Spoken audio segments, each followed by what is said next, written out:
បាទជំរាបសួរពុកម៉ែបងប្អូនទាំងអស់គ្នាថ្ងៃនេះថ្ងៃទី31ខែមីនាឆ្នាំ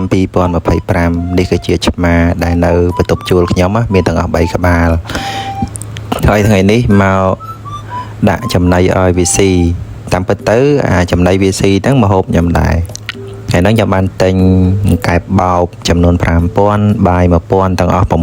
6000ហើយតិចមក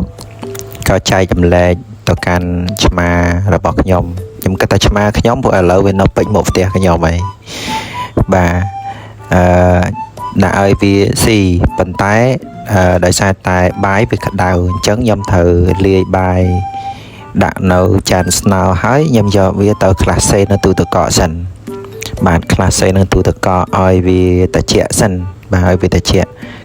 ខ្ញុំក្លាសេមកសន្ទុះហើយខ្ញុំមកលេងជាមួយកូនឆ្មានឹងសិនបាទខ្ញុំមកលេងថតវាលេង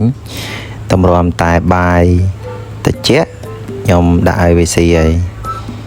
បាទនេះខ្ញុំថតកែបថតអីមើលណាបាទឥឡូវបាយឆ្មាត្រជាក់ហើយខ្ញុំបានយកចាញ់ពីទូទឹកកកវិញហើយខ្ញុំលើកទៅឲ្យវាស៊ី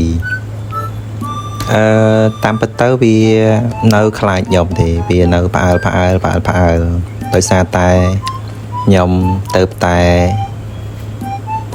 ស្និទ្ធស្នាលជាមួយវាពីមុនតែងតែវាយវាអញ្ចឹងណាវាមកមុខបន្ទប់វារកអីស៊ីយ៉ាងខ្ញុំអត់ចូលចិត្តតែឥឡូវបន្ទាប់ពីបានថតវាលេងទៅមានអារម្មណ៍ថាមានមនោសញ្ចេតនាជាមួយវាដែរមានមនោចេតនាមួយវាហើយចង់លេងវាអញ្ចឹងវារៀងខ្លាចវារត់រហូតតែឥឡូវចាប់ផ្ដើមគិតថាខ្លួនឯងហ្នឹងមានសមាជិក3នាក់ទៀតដែរបាយពីមុនញ៉ាំតែឯងឥឡូវនេះញ៉ាំហើយទុកឲ្យឆ្មាស៊ីទៀតម្ហូបទិញមកត្រូវចែកជា